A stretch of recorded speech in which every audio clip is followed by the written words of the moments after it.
Hello சொல்றா. மா, இங்க துணி கடையில ஒரு பொண்ணு பாத்திருக்கேன். என்னடா சொல்ற? நீ கேட்டா மாதிரியே கச்சிக்குது.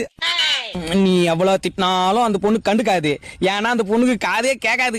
அப்புறம் உன்னை எதிர்த்து பேசாது. மாடலா துணிகளை வாங்கி போட்டு நம்ம குடும்ப கௌரவத்தை கெடுக்காது. நீ எடுத்து போடுற புடவையா தான் போட்டுக்கும். அந்த ஒரே புடவைய ஒரு வருஷமெல்லாம் கட்டிக்க சொன்னா கூட கட்டிக்கும். அந்த ஒரே துணியை கூட எப்பவுமே அழுக்கே பண்ணாதுன்னா பாத்துக்கோ. கல்யாணத்துக்கு அப்புறம் பொண்ணு வீட்டு சைடுல இருந்து அப்பா அம்மா அண்ணன் தம்பி அக்கா தங்கச்சி அப்படின்னு யாருமே நம்ம வீட்டுக்கு வரவே மாட்டாங்க. அது போதும். பொண்ணோட அப்பா அம்மா வீட்டுக்கு பொண்ணு எப்பவுமே போவே போவாது. அதுக்கப்புறமா காட் கிரேஸ் அந்த பொண்ணு போன் யூஸ் பண்ணாது, தூங்காது. அந்த பொண்ணுக்கு ஃப்ரெண்ட்ஸுங்களே கிடையாது. எந்த பசங்களையும் திரும்பி பார்க்காது. எனக்கு எவ்வளவு கஷ்டம் வந்தாலும் அந்த பொண்ணு என்னை விட்டுட்டு எப்பவுமே போவே போவாது. மொத்தத்துல அந்த பொண்ணுக்கு சூடு சொரணியே கிடையாது. இந்த காலத்துல அப்பேற்பட்ட ஒரு பொண்ணா? யார் அந்த பொண்ணு? ஒரு போட்டோ எடுத்து அனுப்பு.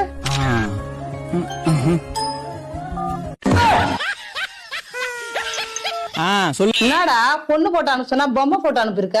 ஆமா, நீ கேக்குற ரூல்ஸ்ல எல்லாம் பொண்ணு கிடைக்கணும்னா துணி காட்டுல இருக்கிற பொம்மையா தான் கல்யாணம் பண்ண வரணும் நானு.